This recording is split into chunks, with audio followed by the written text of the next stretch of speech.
بسم الله الرحمن الرحيم الحمد لله والصلاة والسلام على رسول الله وعلى آله وصحبه أجمعين أما بعد. Альхамдулилля, милости Всевышнего Аллаха Субханаху ва Тааля, мы продолжаем с вами изучение тафсира суры Аль-Кахф, которую мы стараемся читать каждую пятницу и учить ее аяты для того, чтобы достичь той пользы, которую она приносит, а именно защита от самой великой смуты Даджаля. И мы остановились на истории обитателей пещеры.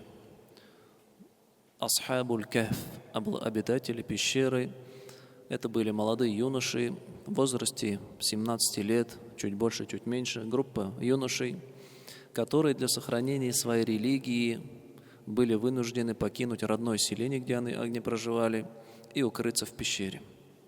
Это был последний аят, на котором мы говорили, как Аллах Субханаху ва Тааля говорит: «Фа'у иля аль-кахфи яншур лакум раббукум мир рахматихи». Направляйтесь же в пещеру, ищите себе обиталище там, и Всевышний Аллах раскроет вам свою милость. И из этого аята последняя мысль была на том, что милость Аллаха Субханаху ва Тааля, она не привязана ни к месту, ни ко времени. Ведь пещера, в которой обитали эти юноши, она не имела в себе ничего благоприятного и нужного для жизни.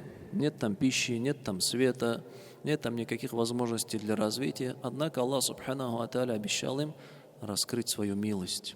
Таким образом, милость Аллаха Субханаху ва Тааля, она не связана с большими дворцами, с обширными жилищами, богатыми столами и так далее. Нет, милость Аллаха Субханаху ва Тааля, она связана с верой человека и его богобоязненностью.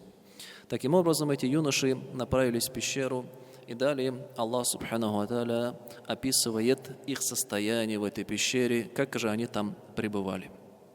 И Аллах говорит: وترى الشمس إذا طلعت تزاور عن كهفهم ذات اليمين وإذا غربت تقرضهم ذات الشمال وهم في فجوة منه. Если ты бы увидел, о слушающий эти аяты, если бы ты увидел их, то увидел бы, что солнце, когда восходит, оно обходит их пещеру справа. И когда оно закатывается, оно отворачивается от них слева. Здесь Аллах Субханаху ва Тааля описал то, какую пещеру Он для них расположил. То есть эта пещера, особенность в нем какая была? То, что солнце, когда восходило и когда закатывалось, оно напрямую, лучи его не проходили сквозь пещеру, тем самым не причиняло неудобства спящим, находящимся в этой пещере, и не обжигало их своим жаром. И также оно частично только касалось. Когда восходит, получается, немножко лучи проходят в пещеру, тем самым проникает тепло необходимое, нужное. И затем в самый жаркий момент солнце уже уходит и не светит в пещеру.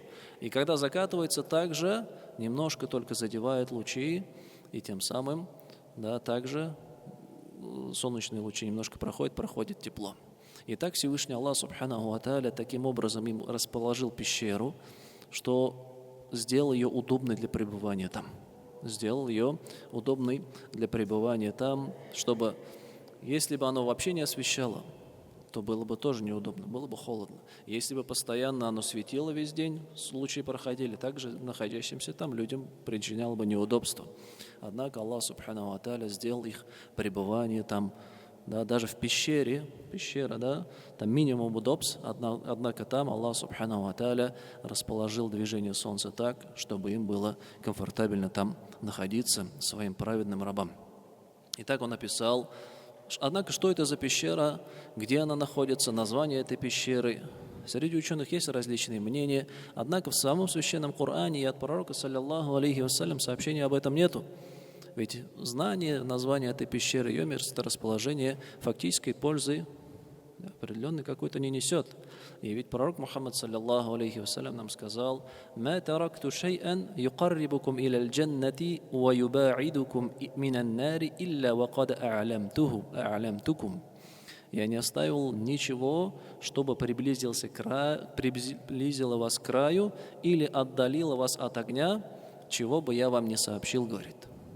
То есть в Священном Коране и в хадисах пророка Мухаммада, саллиллаху алейхи вассалям, есть полная информация о действиях, знаниях, которые приближают человека к краю и отдаляют его от огня. А если там нет какой-то определенной информации, как, например, название пещеры и месторасположение, потому что это не несет какой-то пользы, не приближает человека к краю и не отдаляет его от огня. И, следовательно, размышления и поиски подобных информаций, которые не несут фактической пользы, являются также нежелательным, пустой тратой времени. Это время лучше заполнить теми действиями, которые узаконены в религии. Таким образом, Аллах Субхану ва Тааля не назвал нам название пещеры, не назвал нам месторасположение ее, однако описал, как она располагалась, и описал свою благодать именно в движении солнца, как он их укрыл, этих юношей. И они же находились фи фаджуатин, они находились внутри этой пещеры, в полом пространстве, мы говорили кахф, пещера, что такое?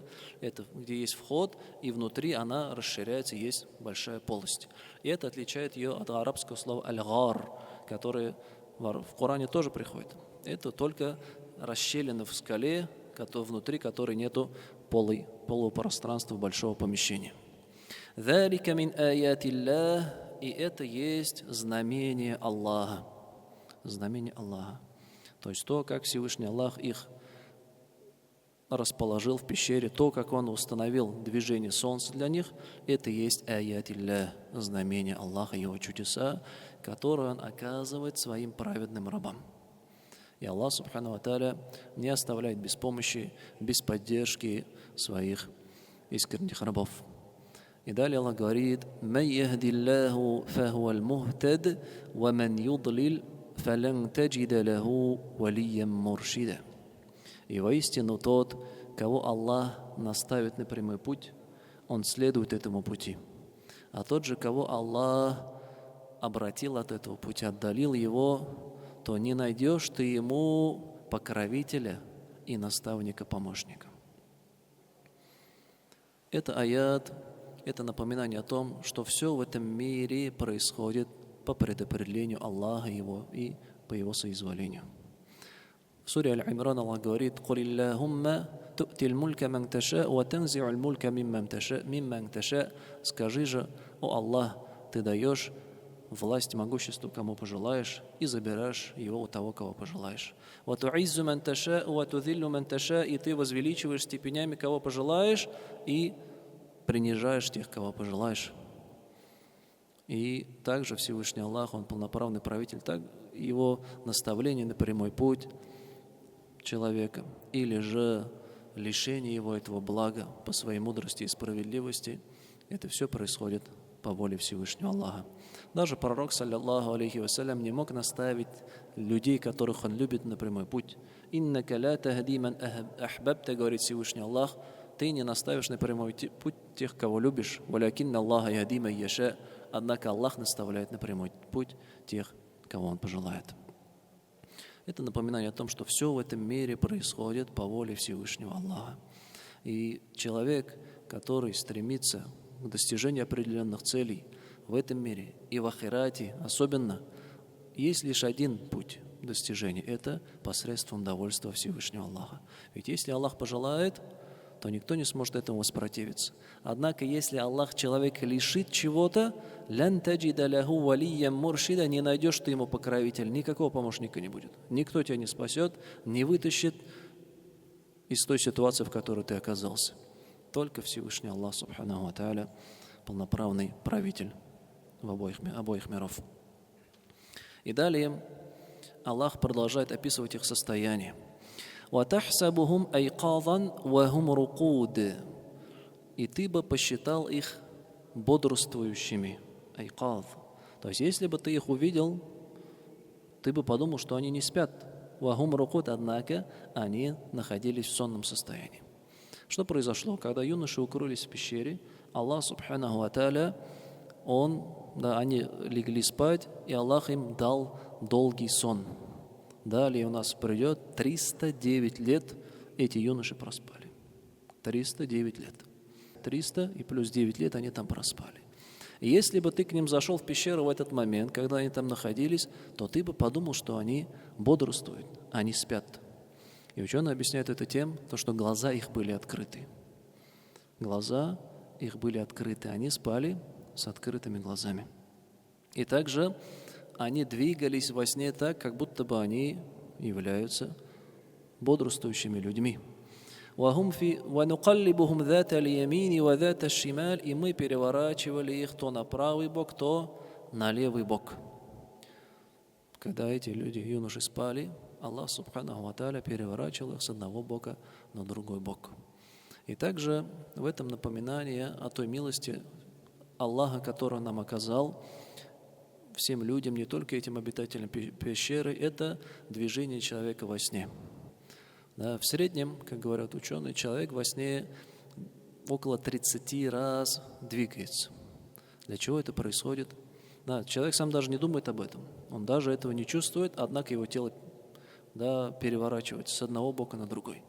Для того, чтобы избежать пролежней на теле человека. Ведь когда человек лежит, скажем, на спине, кости, то есть нижние мышцы, на них оказывается давление костей и верхних мышц. И если человек будет долго в этом состоянии находиться, будет нарушаться кровообращение в теле и будет проявляться, что человек начнет пролежни. И человек, если долго так будет лежать, у него кожа и нижние части мяса, они начнут просто-напросто заживо прогнивать, потому что не будет кровообращения.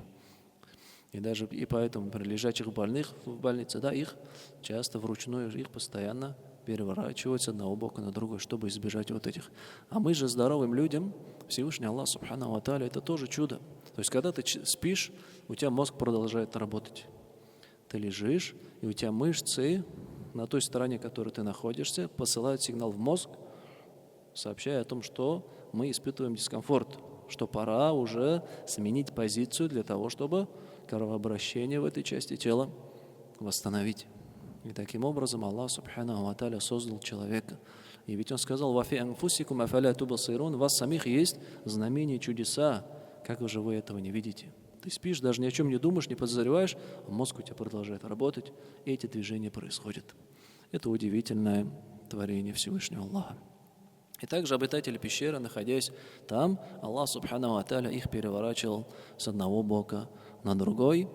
وَكَلْبُهُمْ بَاسِطٌ ذِرَاعَيْهِ بِالْوَصِيدِ. Однако же их собака, говорит, она не переворачивалась, она сидела, распростев свои лапы, вытянув свои лапы. Мы знаем, положение, как собака обычно сидит, когда она сидит на землю, она передними лапой вытянув, она сидит на земле. И их собака, говорит, которая с ними была, она сидела в этом положении у порога пещеры. Она не переворачивалась, она в одном положении находилась все эти 309 лет. И что из удивительного, мы затронули тему собаки. Всевышний Аллах Субханаху ва Тааля упомянул ее в Коране. Упомянул это животное в Коране.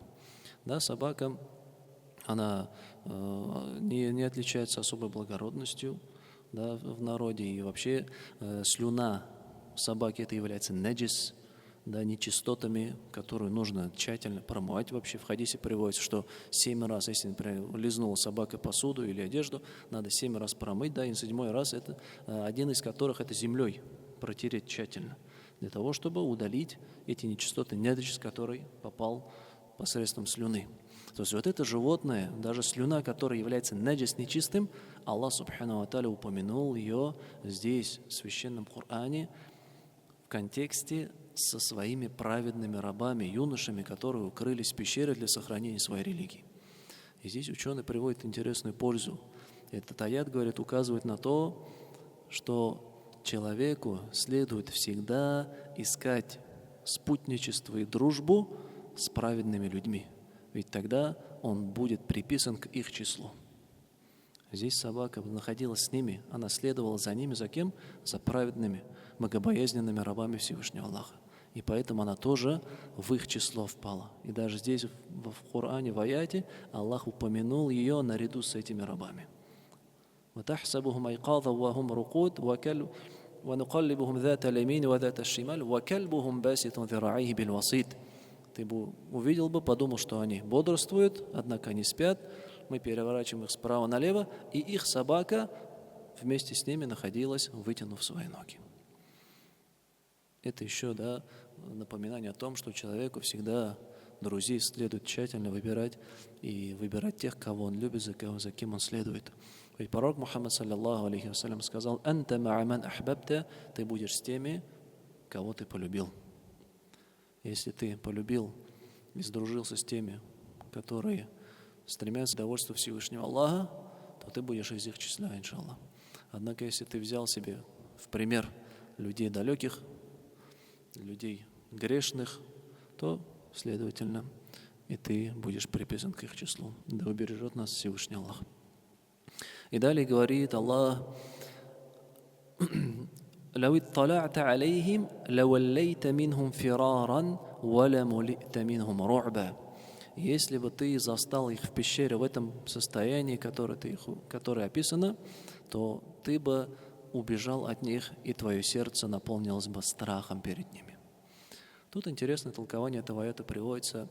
Во-первых, говорят, собака сама сидела прямо у входа, сторожила их вход, и человек, который прогуливается, заходит в пещеру, а там собака смотрит тебе в глаза, человек убежит сразу, испугается. Также, увидев их состояние, что люди лежат, а у них глаза открыты, они вертятся, человек, увидев эту ситуацию, он тоже испугался бы и убежал. И также интересное толкование приводит имам Ибн Ашур, то, что человек, например, мимо проходящий, зайдя в пещеру, увидев там определенную группу лиц, то он бы испугался их, посчитав их разбойниками. Потому что в прежние времена обыденностью разбойников, грабителей и убийц было что? Прятаться в таких вот местах, в пещере, где-нибудь там в лесу, в полях. И если ты забрел в такое место, то ты уже не выбираешься оттуда живым, как правило. И таким образом ученые растолковали это разными такими способами. Однако Всевышний Аллах говорит: если бы ты их увидел, ты бы сбежал от них, и твое сердце наполнилось бы страхом. То есть Аллах Субханаху ва Тааля указывает на то, что Он берег своих рабов. Они спят, при этом они ничего не делают, у них никто не сидит на страже, не оберегает их, у них не стоит там сигнализация. Однако Аллах Субханаху ва Тааля внушает страх в сердца людей, которые бы могли к ним прийти и замыслить недоброе. То есть, если ты боишься Всевышнего Аллаха, уповаешь на Него, то ты можешь спать спокойно. Ведь Аллах Субханаху ва Тааля сбережет тебя.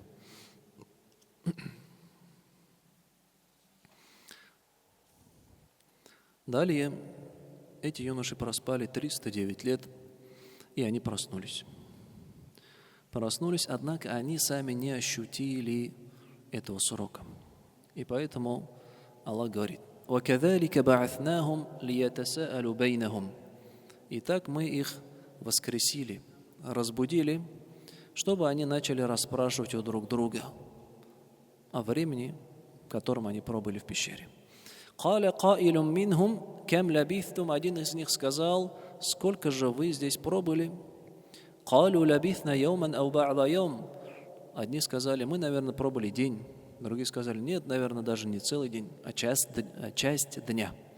То есть эти юноши, они заснули, проснулись, и им показалось, что они пробыли лишь определенную часть дня в этой пещере. И это указывает на то, что юноши внешне никак не изменились. Их волосы не поседели, ногти не отросли, волосы не отросли. Они вот как легли молодыми, так и они проснулись в таком же состоянии. Ведь если бы они были изменены внешним обликом, то они бы сразу поняли, что не полдня они проспали, а может пару десятков лет, а может сотен.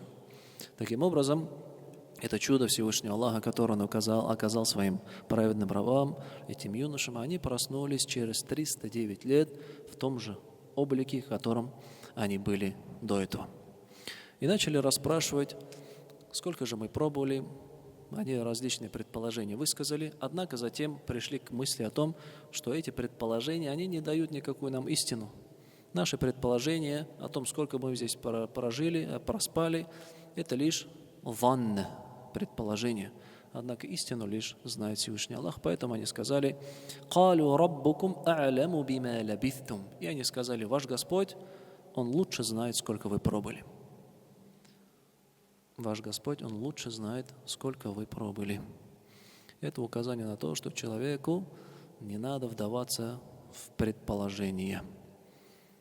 Они бессмысленны, и они не несут за собой истину. Однако нужно брать информацию из достоверных источников. И самая ясная информация, она приходит от Всевышнего Аллаха. Они, значит, начали спорить, а потом прекратили спор, сказали, этот спор бесполезен, мы не знаем. Это лишь предположения, они не несут истины. Аллах, субхану ва тааля, Он сведущий. И также эти споры о прошедшем, они не несли никакой пользы в настоящем. И поэтому они переключились на насущую проблему. А какая проблема была? Они за 309 лет проголодались, кушать хочется. Да, и поэтому они дальше приводятся в аяте: «Фаба'атhu ахадакум биварикикум хадихи лаль мадинати, фальянзур айюха азка та'аман, фальятикум биризким минху». Отправьте же кого-нибудь из вас с вашим варик, серебро, серебряными монетами в город. И пусть же он найдет там наилучшую пищу и принесет ее, это пропитание нам. Проснулись, начали размышлять, сколько мы здесь проспали, потом поняли, что этот спор размышлений никакую практическую пользу не несет. И из этого ученые говорят, то, что споры о прошедшем, которые не несут никакой практической пользы, являются бессмысленными, если они не приносят пользу в настоящем. Поэтому это тоже пустая трата времени. Нужно сосредоточиться на тех проблемах, которые стоят перед человеком сейчас.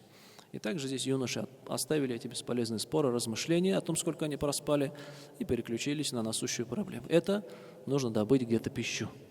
И они, значит, поразмыслив, одного из юношей отправили в город найти пищу. И здесь, что интересно, говорится, они сказали: найди там самую лучшую пищу. Самую лучшую, самую вкусную, самую ценную. Из этих слов ученые сказали, что ребята, юноши, были из богатой семьи. У них были деньги, и они привыкли есть, да, не простую пищу, а самую лучшую, самую вкусную, самую дорогую. И поэтому даже здесь они отправили человека, чтобы он им нашел самую дорогую, самую вкусную пищу.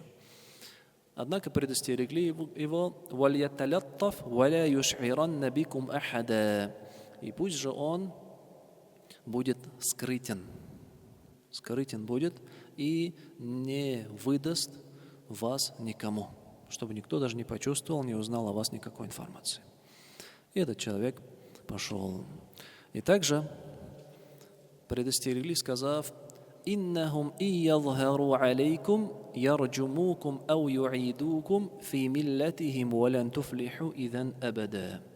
Ведь если народ ваш прознает и узнает о вас, они вас ярджумукум закидают камнями. Раджим – это мера наказания, мера смертной казни посредством побивания камней. У нас есть раджим, такое слово. Это, да, мы знаем, такой карой карается человек, совершивший прелюбодеяние, который сам до этого был в правильном, в состоявшемся никахе. Если человек был женат, у него был никах действительно, и он совершил прелюбодеяние, кара, наказание за это, предусмотренное Всевышним Аллахом, это смерть через побивание камнями. Это называется раджим. И здесь тоже приводится это слово: если они вас узнают, то они побьют вас камнями. Или ау юидукум фи миллатихим, или они вернут вас на свою веру. Или же они обратят вас обратно на свою веру, религию, на веру многобожие и язычество. И это они боялись даже больше, чем побивание камнями, потому что после этих слов приводится «Валян туфлиху идан абада», и если они так сделают, то вы никогда больше не преуспеете. Еще раз аят повторим. Отправили человека в поисках пищи и сказали: будь скрытен, не выдавай себя, ведь если нас узнают, то нас побьют камнями и убьют. Или же нас обратят обратно в веру язычества и многобожий. А это еще хуже, нежели наказание в этом мире. Ведь тогда человек никогда не преуспеет, не обретет счастье. Ведь человек, который лишился веры, который впал в ширк, в язычество и многобожие, в ахирате никогда не увидит рая. Подобные размышления верующих о том, что любые наказания в этом мире, они ничто по сравнению с наказанием в следующей жизни, можно привести, напомнить историю о колдунах, которые уверовали во время Мусы, алейхиссалям.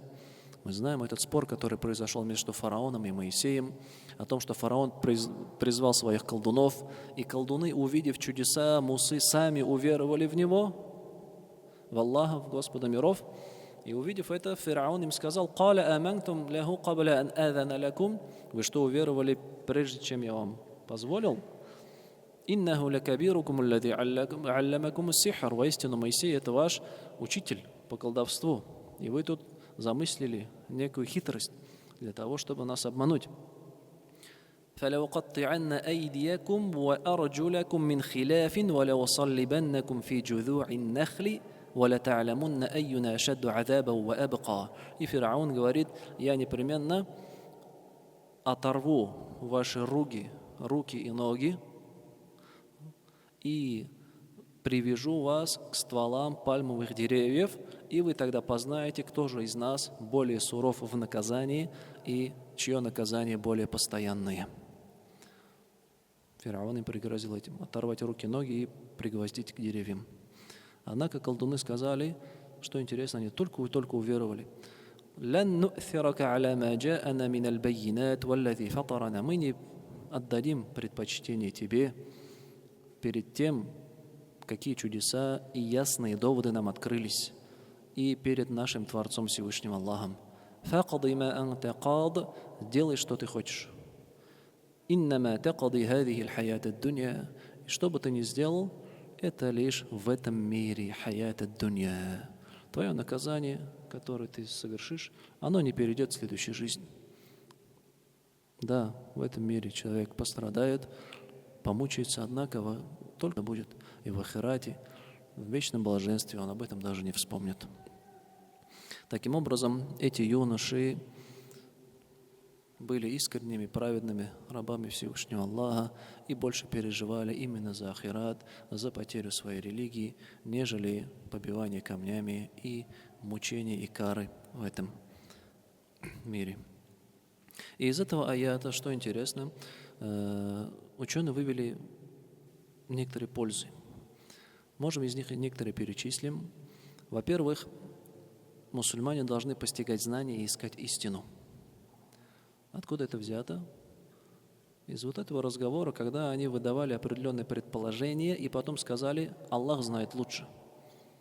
Что человек, он должен искать истину и возвращаться к достоверным источникам. Не надо предполагать, не надо думать: а я так думаю, я так считаю. Не надо считать, не надо думать. Все уже сказано, все уже сообщено. Надо взять, изучать это и действовать им. Второе. Из этих действий также извлекли пользу. При купле-продаже разрешается возлагать ответственность на доверенное лицо.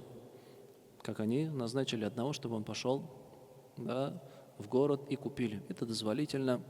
И также то, что юноши купили дорогую пищу, указывает на дозволенность этого. То есть вкушать дорогую еду, это не является запретным. Главное, чтобы это не переходило в исраф. В исраф, как, например, когда человек беден, у него нет денег, и вместо того, чтобы, скажем, купить килограмм мяса, он берет, покупает банку красной икры. да, и съедает ее за один присест. И при этом уже на пару дней у него нет. Вот это уже является, да, исраф, когда человек, не обладая возможностью, он переходит на более дорогие вещи. И семья у него в итоге несколько дней без мяса, без еды находится. Это является уже излишеством. И также мусульманин должен остерегаться всего, что может помешать ему исповедовать религию. Да, они здесь вот скрыто ходили, не сообщали о своей вере, для того, чтобы они знали, что за это может быть определенное наказание. Они жили в такой среде. И последнее, то, что самое большее, за что человек должен переживать, это сохранность своей религии, сохранность своей веры, имана во Всевышнего Аллаха. Это самый великий дар, и также это может быть самой великой утратой, которую может человек понести. И поэтому пророк Мухаммад, саллаллаху алейхи вассалям, в хадисе, где указал, что человек, имеющий 3 качества в себе, познает сладость веры, одно из качеств сказал: «Ман кана якраху ан ярджиа иля аль-куфри, кама якраху ан юлка финнар». Это верующий, который не желает обратно впасть в неверие, так же, как он не желает быть брошенным в огонь. И это очень важный момент, дорогие братья. Ведь сегодня, когда человек живет в той сфере, в атмосфере, которая окружает его, вот этот мир, да, окружение греха, окружение неверия, все это транслируется ему отовсюду, в телефоне, в телевизоре, в компьютере, в интернете. Да, он видит вот эту красивую жизнь, и иногда в сердце человека может возникнуть желание быть вместе с этими, обладать такой же жизнью, как, например, люди, которые грешат. У него может быть вот это желание возникнуть. И вот это очень опасная ситуация. Ведь человек тогда же, получается, у него появляется желание вернуться к этим грехам, желание вернуться к этому неподобающему образу жизни. И это также может проглядываться в манере его речи, в манере его разговора, когда он разговаривает уже с теми словами и фразами, которые присущи какой-то группе лиц, группе, движению какому-то. Мусульманин, он должен понимать, что величайший дар – это у него. И самый лучший образ жизни – это наш образ жизни. И он порицает любые проявления, которые противоречат этому, любые грехи, да, и искажения, которые далеки от этого. И он не хочет возвращаться ко всему этому, он не стремится ко всему этому, так же, как он не желал бы впасть в огонь. На этом, иншаллах, завершим. Субханак Аллаху ва бихамдик, ашхаду ан ла илаха илля анта, астагфирука ва атубу илейк. الله أكبر الله أكبر الله